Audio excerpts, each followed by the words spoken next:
Badan ini lemas dan pikiranku panik. Nafasku masih tersengal-sengal. Gempa, gempa, teriak teman-temanku dan sebagian warga. Seperti mimpi, aku mendengar teriakan mereka. Karena posisiku baru saja tidur jam 4 pagi dan gempa itu terjadi jam 5.15 pagi. Kalau tidak salah, ku ingat berdiri pun susah. Kami hanya bisa berlari, mencari tempat aman, lalu jongkok.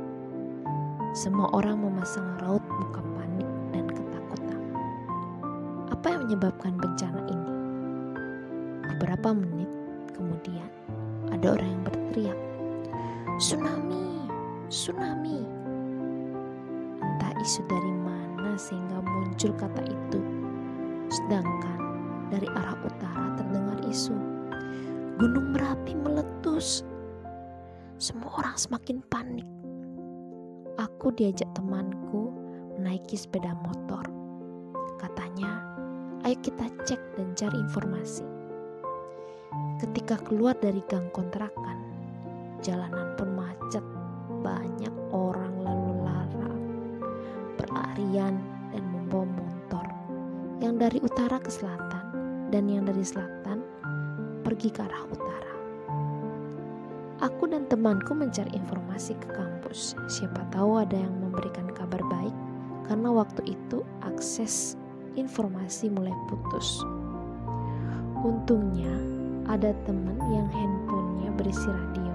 Nah, dari sanalah kami tahu kabar sebenarnya bahwa tsunami atau gunung berapi meletus itu hanyalah isu, dan semua masyarakat diharapkan tenang. Pusat terjadinya gempa ada di Bantul dan tidak menyebabkan tsunami. Hanya saja diharapkan waspada dengan gempa susulan.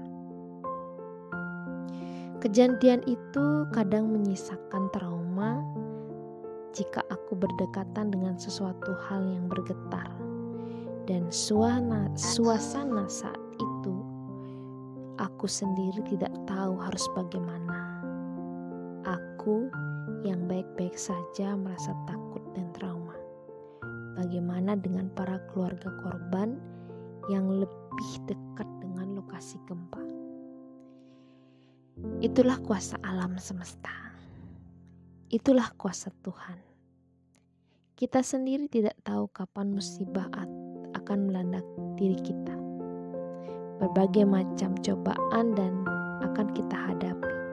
Sama seperti saat ini, COVID-19. Dampak yang sangat luar biasa dibandingkan dengan bencana alam, semua akan hilang. Kedudukan, kekuasaan, kekayaan, kehormatan, sekian detik mungkin akan hilang. Andai saat itu aku tidak mempunyai teman, kerabat, dan lingkungan tetangga yang baik, yang mau saling membantu, mungkin hari ini aku entah ada di mana.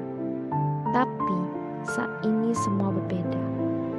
Manusia diberikan kelebihan berupa pikiran dari makhluk ciptaan Tuhan lainnya.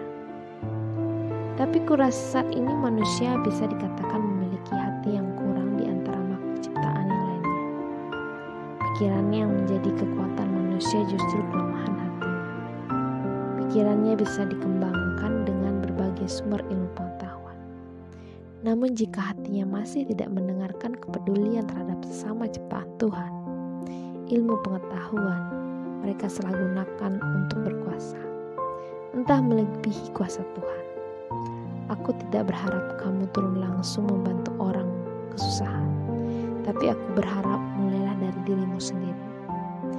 Dengan berperilaku baik, berpikir baik, berkata yang baik, aku rasa akan berdampak positif ke arah yang lain. Ini perubahan kecil, tapi akan berdampak besar bagi lingkunganmu.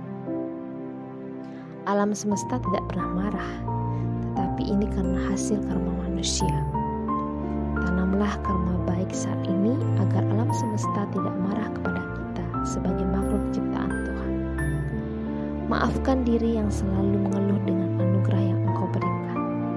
Dan terima kasih Tuhan yang selalu memaafkan dosa kami dan keindahan alam semesta yang berlimpah dengan energi yang berlimpah pula.